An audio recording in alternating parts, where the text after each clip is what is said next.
오늘은 이제 임플란트를 하시게 되셨을 때 그 임플란트의 치료 순서, 임플란트 수술의 치료 과정에 대해서 설명을 드려보도록 하겠습니다.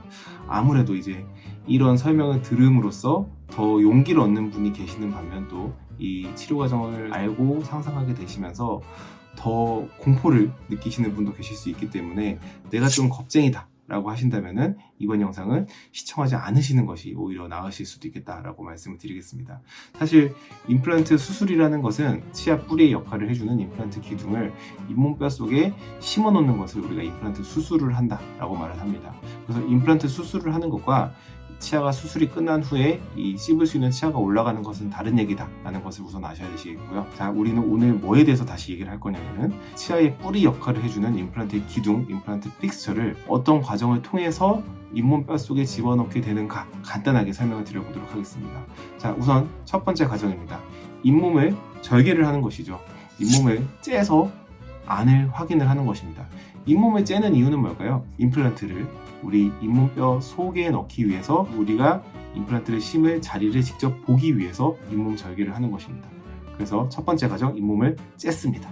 그러면은 안쪽에 잇몸이 훤하게 드러나게 되겠죠. 이 상황에서는 피가 당연히 나게 될 것입니다.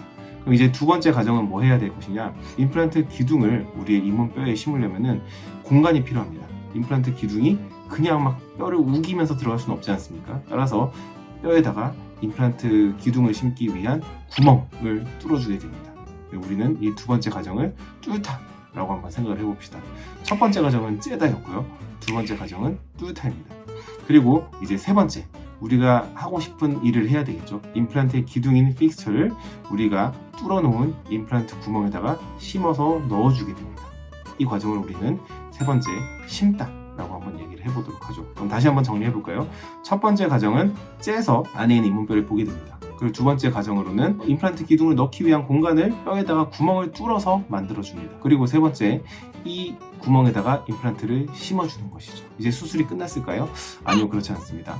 자, 우리가 잇몸을 째서 벌려놨습니다. 이렇게 나팔나팔해진 이 잇몸을 가지고 집에 가시면은 안 되시겠죠. 따라서 이 임플란트를 심은 다음에 잇몸을 다시 봉합해주는 과정을 거치게 됩니다. 그래서 네 번째 과정을 꿰매다 라고 말을 할 수 있게 되겠죠. 이것들을 다시 한 번만 요약해보자면 첫 번째 과정 째다, 두 번째 과정 뚫다, 세 번째 과정 심는다, 네 번째 과정 다시 꼬맨다, 이렇게 정리를 해볼 수 있도록 하겠습니다.